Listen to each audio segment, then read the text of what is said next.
So we have looked at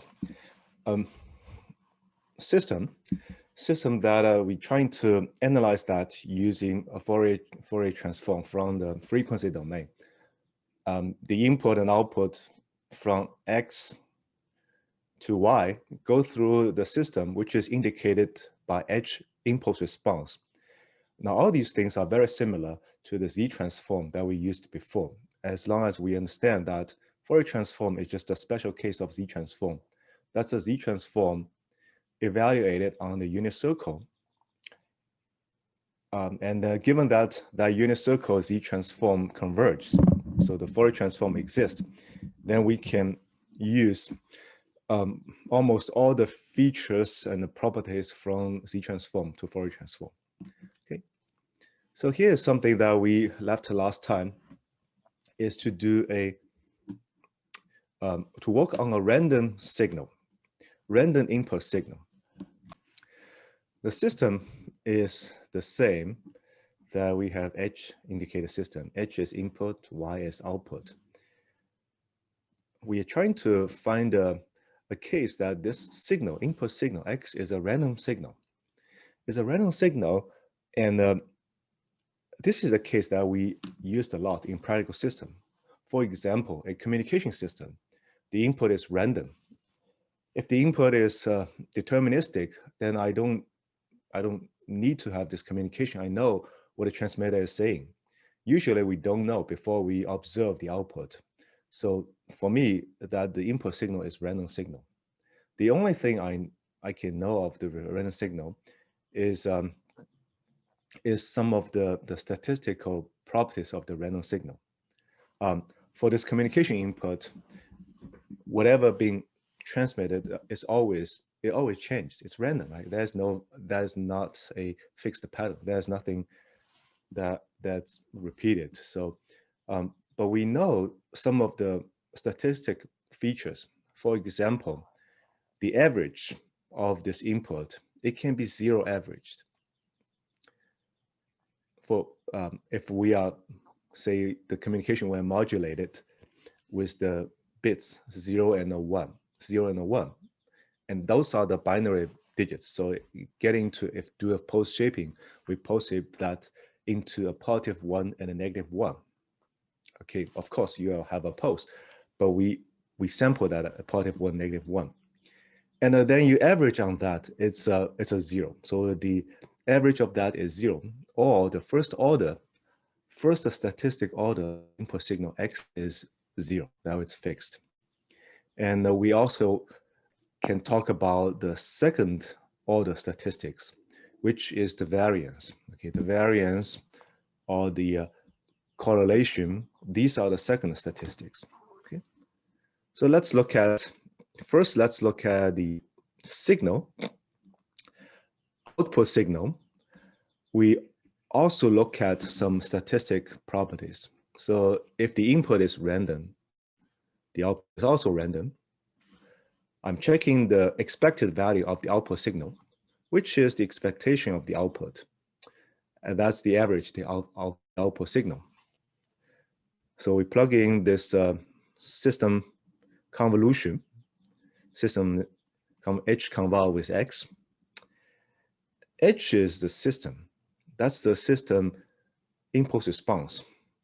So given a system that is deterministic, so we can take this exponential into this inner part, which is the input signal. Input signal is a random signal. Therefore, we have this E, expected value of X. Now, if this is known, as we said before, if I have a signal that's a zero mean signal, mean zero signal, or we just have, this is the first order statistics, that's the mean of X, that is a constant, it's given. So we can calculate that and take that out of my summation. So that's M sub S. And then we have here is, we have a sum over all these impulse response. Okay, I can stop here in time domain. I can also make one trick on this line, is that multiply a exponential curve here, e to the negative j omega k, And omega is evaluated at 0. Therefore, this entire term, omega is evaluated at 0. This is always 1. So you can just add it here. And that's a Fourier transform. That's the Fourier transform of my system. So this part become h, this part become h omega, where omega is evaluated on 0. So we have h0. Now, therefore, we know what we have here is the mean of the input signal times this part. Now, what is this part, h0? h0 is the gain of the system to the DC, right? So if you look at the entire system in the frequency domain, let's say this omega, this is h omega. So if we're just looking at the positive part, say something look like this, right? This is low pass filter. If every coefficients are real, so I will have a negative part, a symmetric negative part. But let's just look at it. Here it is from 0 to a high frequency. Now this point is h0, this point, which is the gain to the DC of my input, the average of input. That makes sense because this is the DC of my input, the average of input. This is the DC gain. And then we have the DC, the average of my output.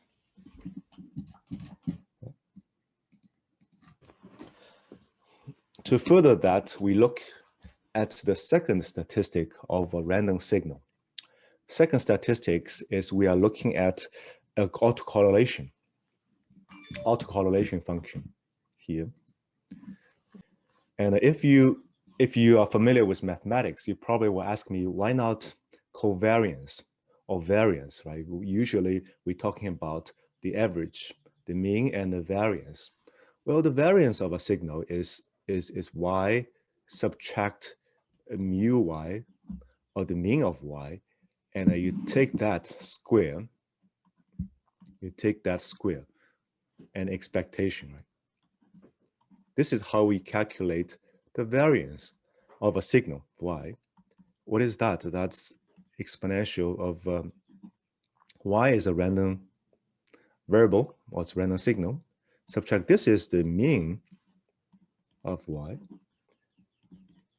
And we're doing a conjugate times y subtract mean of y and the expectation on that.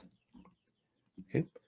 Now you can multiply that, and that is y conjugate y subtract e y times y subtract y e y conjugate that, and plus e y conjugate y, and expectation on that.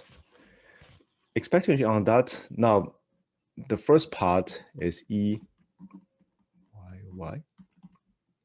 The second part, I'm working on the expectation is on signal y. So I have here is 2 ey conjugate times ey, because I have this term as well. So I have 2, and then plus this one. So that becomes a 1, right? Subtract 2 plus a 1 of that. And this part is the mean. So that is mu y conjugate times mu y, the mean. Or use the previous page, that's m sub y, okay? Subtract, and that's e y conjugate y. So this is the variance. Theoretically speaking, that's the second statistics. Now, if I'm looking at a signal that is 0 mean, if it's 0 mean, so this term becomes 0. Otherwise, you know, this is just a one scalar value. It's a mean of y. It's a scalar, so it's scalar value. You can always easily handle that. If it's a 0 mean, so this is 0. So I can equivalently look at autocorrelation sequence, knowing the second order statistic of my random signal. Okay, so we have here, this is my autocorrelation of output signal, that is YY. So that's expectation Y conjugate times Y N plus M. It's autocorrelation, right? We have a lag of M here. And then what we have here is we're using those two system expansion as a convolution, H times X, H times X. We started out, so make all these H at this out of this expectation. Again, H is deterministic, so out of expectation. And expectation on these two input signal, X conjugate N subtract K, and X N plus M subtract L. This part is also a autocorrelation. That's the autocorrelation of the input signal when the input is random. So we are taking autocorrelation is taking expectation. And the autocorrelation function of what function is of the lag. The lag is time difference between these two. So the time difference between these two, N plus M subtract L, subtract this N subtract K.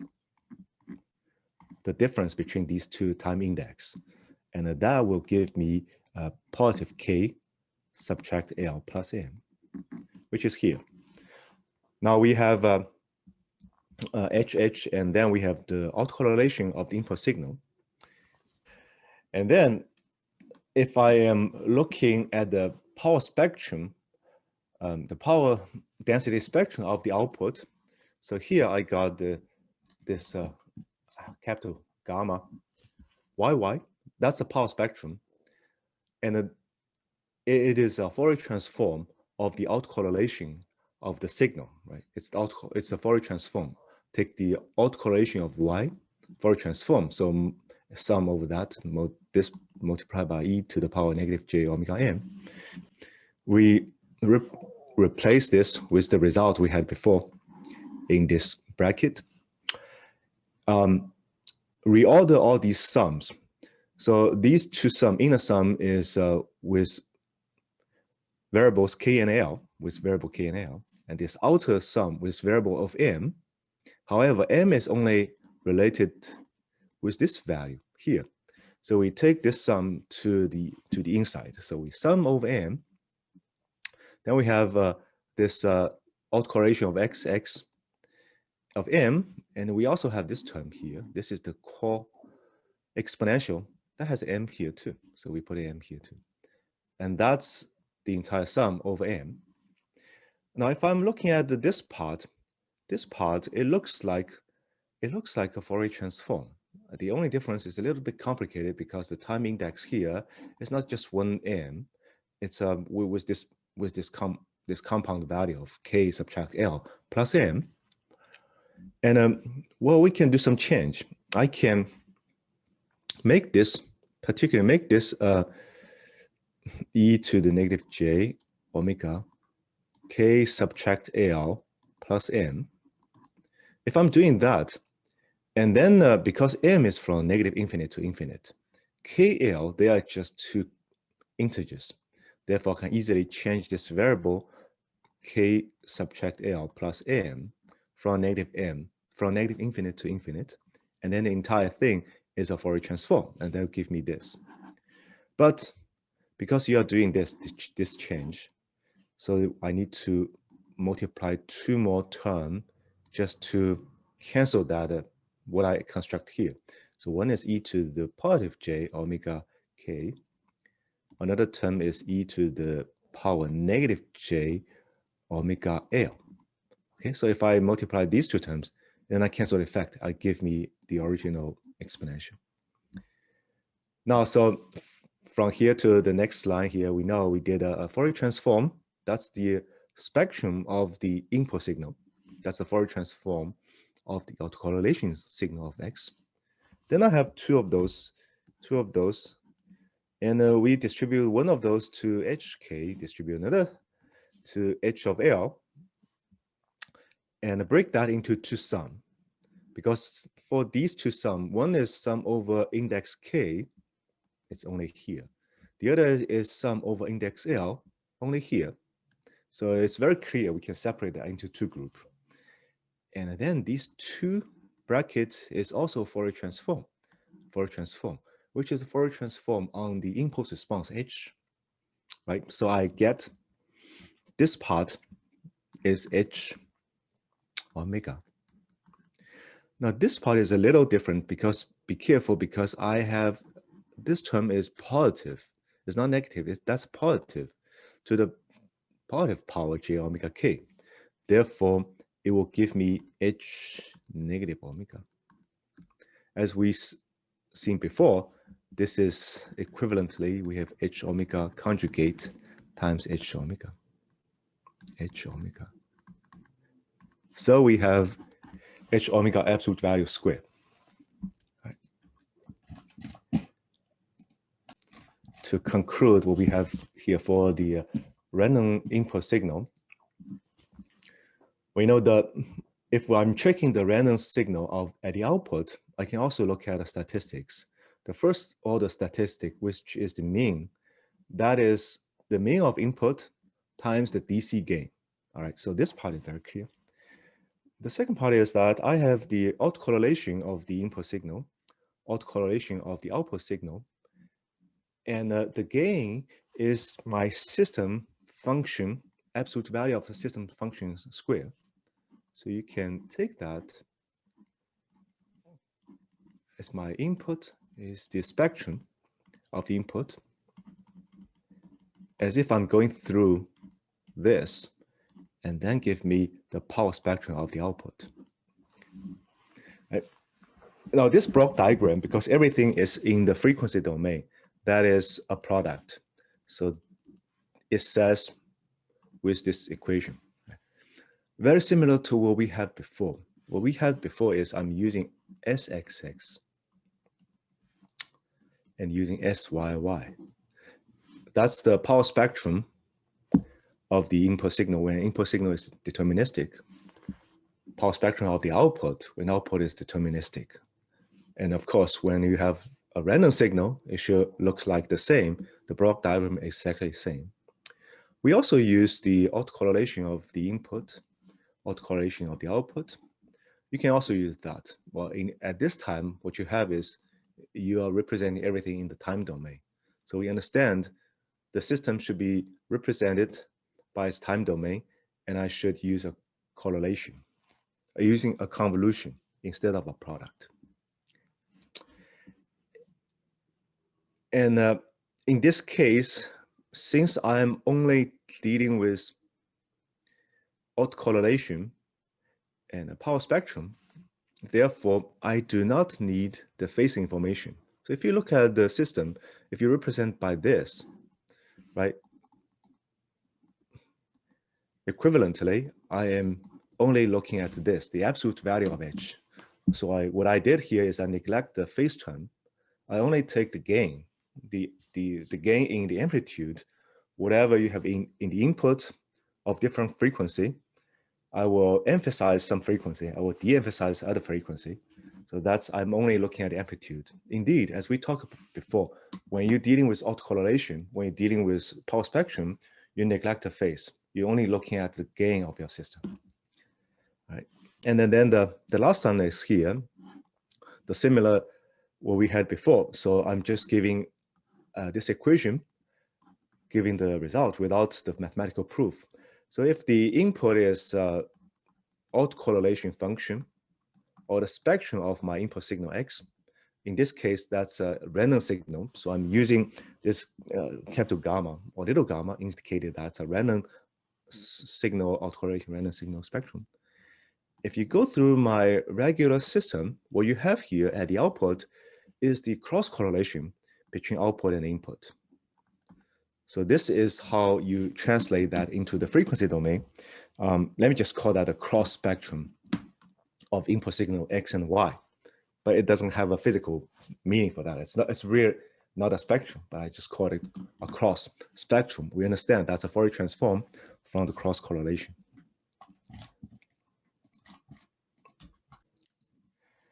When the input random signal is white, with a very special case, a white noise input, And in this case, in general, it's white, meaning that it's a zero mean. And then the autocorrelation function is this. Now, what is that? This is the delta function. So the autocorrelation function has only one peak when m equal to 0. Right? This peak give a value. You give this standard deviation, say sigma x square. It's a second order, so square here. Everywhere else, it's 0. So this is the autocorrelation function of my signal. Why is it white? Well, first of all, where does this come from? Well, it's second statistic. So it's you can think if it's a random noise, let's say random noise, and then you have to align it with itself exact. Okay, let me just draw. You align this two signal exact. That means m equal to 0. The lag is 0, and then you multiply each point. You add them together. You result in the energy of the signal. So you have some value, which is this term here. If you shift the second signal a little bit, m equal to 1, and then everything is completely random to each other. So you cannot find a pattern. Over a long term, you average entire thing in here. This is m equal to 1, right? You average of those two signals, but have one space shift. You multiply piecewise multiplication and add them together, give you a 0. So there's no similarity at all when you look into signal from here to here, compare the signal from here to here. So you just shift one window. The signal does not look at all. And there's no auto-similarity. There's no autocorrelation in it. So we have a point here. Same thing here. When m equal to 2, there's nothing similar. So everything is 0 if you check the correlation. The only thing that gives you a meaningful positive value is you align the signal on top of each other. And what it gives a power or the energy of a signal. That's a positive number. Okay. So my question, why it is called white? Why this random process called white? When we look at the color of a signal, we are looking at the spectrum, right? When we look at the color of a signal, that's a spectrum. So if you transfer that using a Fourier transform, transfer that into the frequency domain.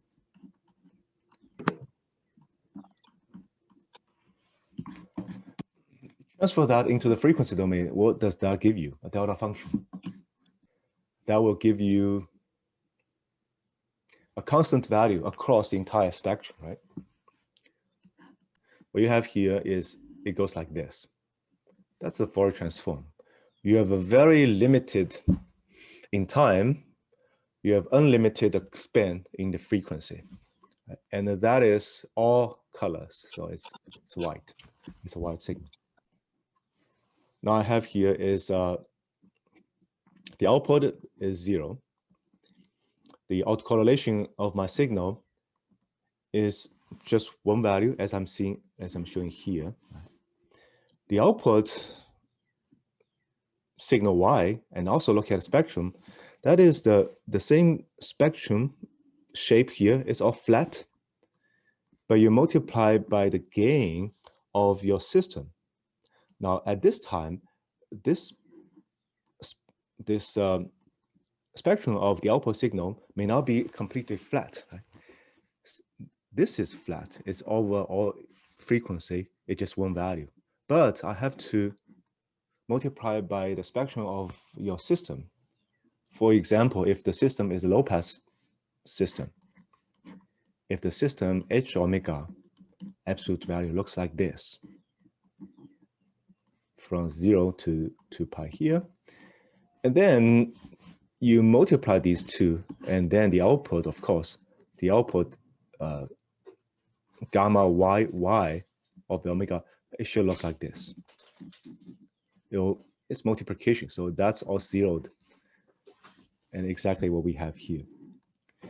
And then if you're looking at the cross spectrum, gamma sub yx, that will be h omega multiplied by the input signal energy. And again, that's determined by your system, determined by the shape of the system, that we can check the output cross spectrum. Okay, so that's the part here talking about how we use a system to deal with a random signal. So before I move on, I've just one last question on this part is, should I go ahead and look into the third order of the signal, fourth order of the signal, higher order of the signal? Here I'm only looking at the first order, which is the mean, second order, variance or correlation of the signal. Should I look at the third order? You know, just something like this, expectation of that. Should I look at examining the fourth order of the random input signal, higher order? The answer is depends. It depends. If my signal is a wide sense stationary, it's a wide sense stationary.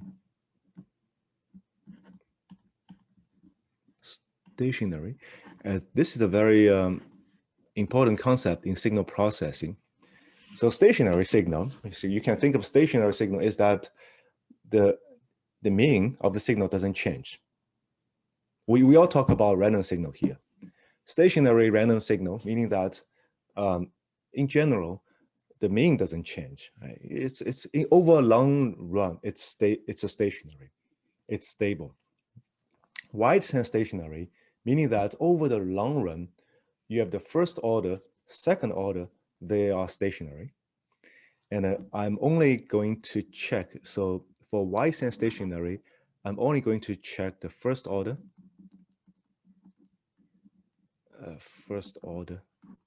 and the second order statistics. With all higher order statistics eventually will vanish to zero.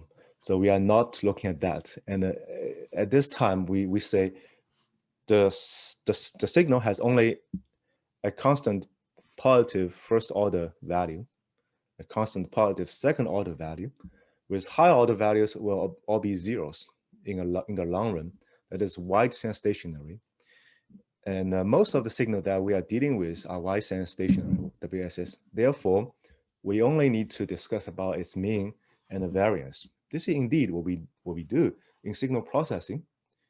You don't hear too much about those higher order things, right? You only hear about what's the variance of the signal, what's the autocorrelation of the signal, what is the mean of the signal, because we assume it's a WSS signal. Now, if it's not, we can always take piecewise linear. So we take just one window of signal. We think this is as WSS, and do the analysis. The similar thing as we did for the linear time invariant system, do a piecewise linear.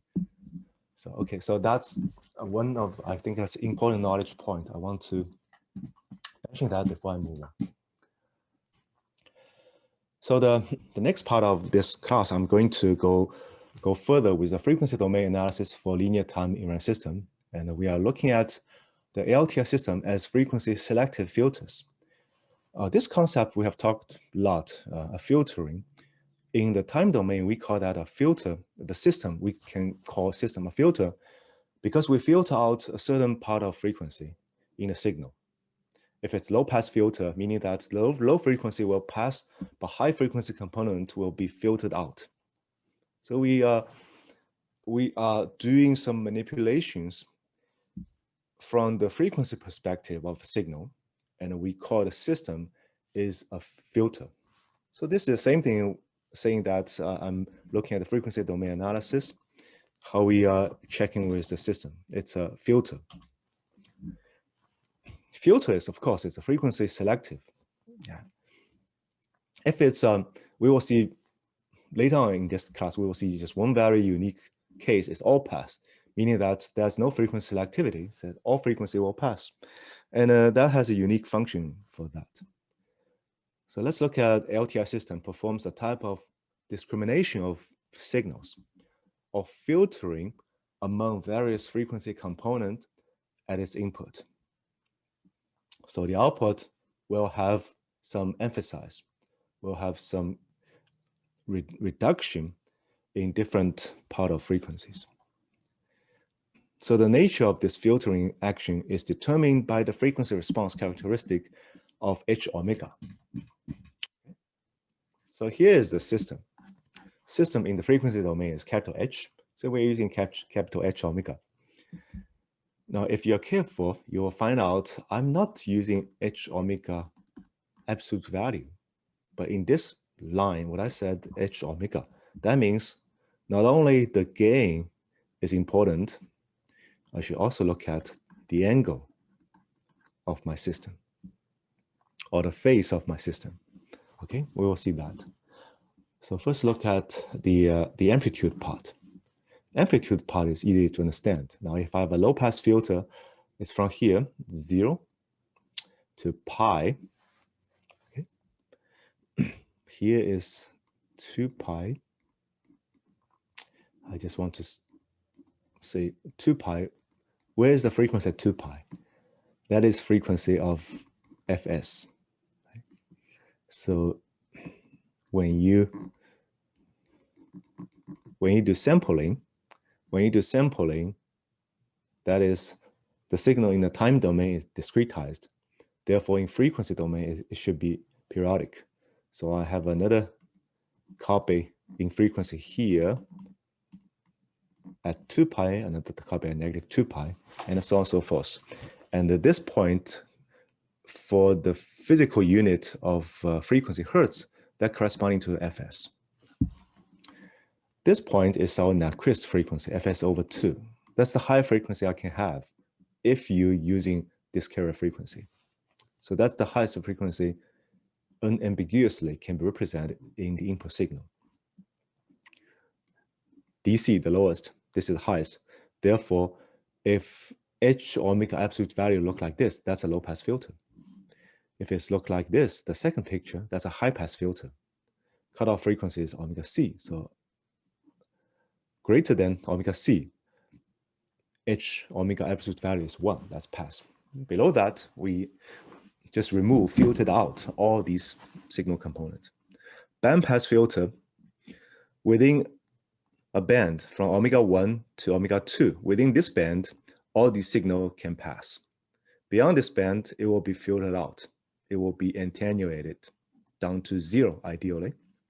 Band stop, the fourth picture, is within this band, all the signal is stopped. It being attenuated to 0, ideally down to 0.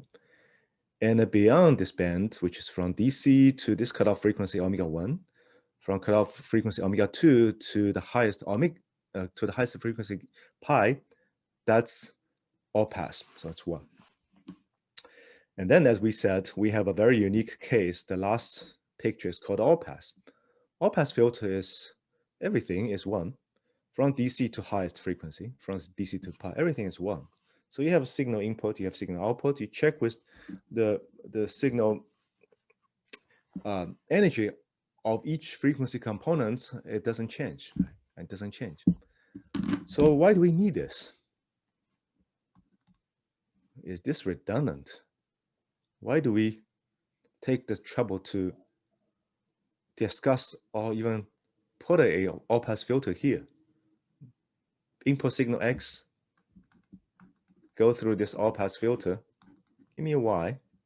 This is all-pass. It just copy X to Y. Why do we put an all-pass filter here? Well, the answer is right here. The answer is right here. As I mentioned, now this picture, we are only looking at the amplitude part, this part. Well, I can do something on the phase. So the all-pass filters actually, we have something, maybe I want to manipulate the phase. In a way, I want to manipulate to an ideal phase. What is ideal phase, by the way? Ideal phase is linear. It's linear. We mentioned that before. If phase, I don't need to have a constant. If it's constant, that's great. And the constant is also linear. But as long as linear, it can go a slope up or slope up or slope down. It's okay, as long as it's linear. That is the ideal case, and we will see why. By proper selection of the coefficient alpha A's and B's, we can design frequency selective filters. This is coming back to the time domain. We have a difference equation. Then we have these difference equation coefficient A's and B's.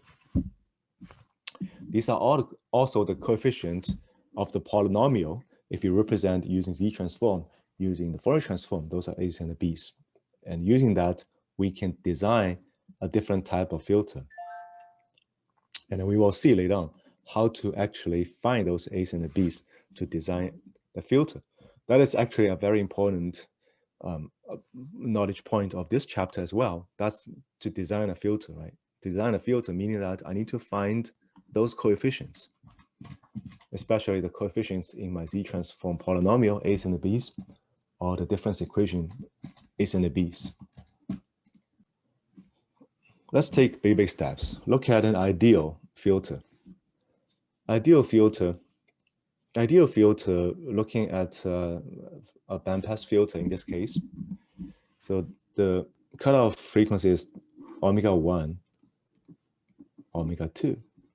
So I have here, this is from 0 to pi.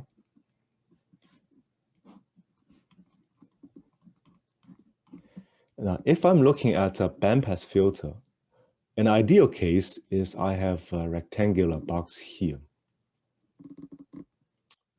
box function here. That's an ideal case. Since we understand when we draw this picture, we are only drawing the amplitude. There's no angle information or the phase information in it.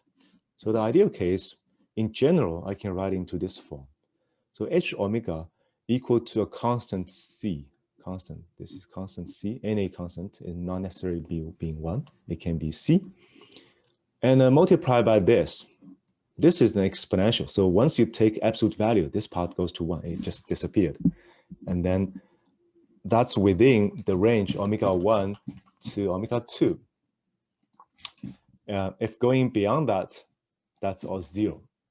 So we have this is my ideal case. And also the other important part is that I am using this. If you look at that, this is a function. Omega is my frequency here, times a constant n naught. It's not just any time. For different time, the filter does not change because I have for particular frequency, you multiply by this n naught. N naught is a constant, so it's not a function of time. The filter itself does not change as time evolves. And later we will see this part is that will give me a linear phase. Well, what's the phase of this term? The phase term within this window, omega 1 to omega 2, the phase is this part, right? So the phase of H omega within this is equal to negative omega times n0. Now we don't put a j here, but that's the phase. We got a negative sign, negative omega n naught. That's the phase. It's a linear function of frequency omega. It's a linear function of frequency omega. And then the entire thing is linear in frequency.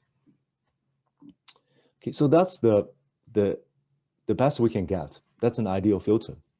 C and N naught are constant. And then the output, Y omega, is the input multiplied by this, multiplied by H omega, so you get that. And when we doing an inverse Fourier transform becomes Yn in time domain, inverse Fourier transform working on this part, C is constant, so take a C here. This part multiplied by exponential e to the power negative j omega n, that is for Fourier property, that's a time shift, right? Time shift, xn becomes n, then we have this term that subtract n0. So it's a time shift, or we can call that a delay. The filter output is simply a delayed an amplitude scaled version of the input signal. A pure delay is usually tolerable and is not considered a distortion of the signal. Neither is amplitude scaling. So what we are saying here is that now this is a pure delayed signal, meaning that this delay is working on all the input signals. You give me input signal at omega 0, time 0, time 1, time 2, time 3. All I can observe at the output is a delayed version of that. This is simply x negative n0. This is x1 subtract n0. This is x2 subtract n0, and so on and so forth. And then we have a constant c, that's a constant here. That's a delayed, the output is a delayed version of input, and delay work exactly the same for all these input symbols. Therefore, we call that a pure delay. And then we have this constant gain, the amplitude scaling with c. So everything is very simple. That's the easiest way we can work on the input signal.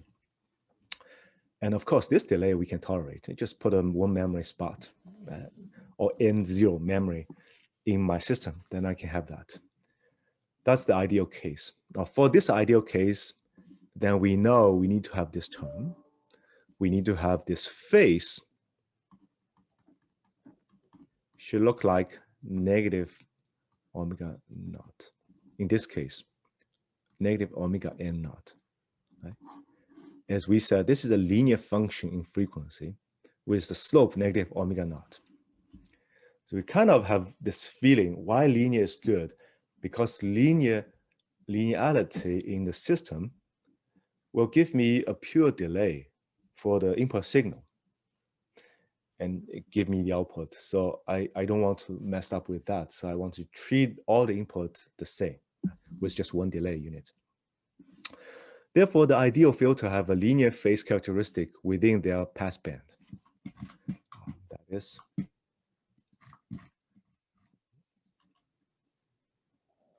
is here. So an ideal filters have a linear phase characteristic within their passband. So within the band that is effective. So the phase, this is what we have the angle of h omega, which is the phase term, is we are only taking this part. Of course, you need to put the negative sign here. It's negative omega n naught. It's a linear. If you take derivative with respect to omega, that will give you a constant. Right? That will give you a constant. It's linearity. So in this case, if this is omega, what we have here is it's going down because negative omega naught. Suppose omega naught is positive, so it's going down. It's linear. And this first derivative of the phase, we call that group delay. That's the group delay of the filter. So we take the first derivative of the phase, okay, of phase here, theta d omega, and also we put a negative sign here. Conventionally, we put a negative sign here because we know, this is a negative sign here. So we conventionally put a negative sign here. We call that group delay. And again, because that's a delay, that's not advanced. So we're putting a negative sign here. And so the delay itself is positive, but we know we need to do xn minus n naught. Right? We call that group delay, as we discussed before, because that's really determining the time delay.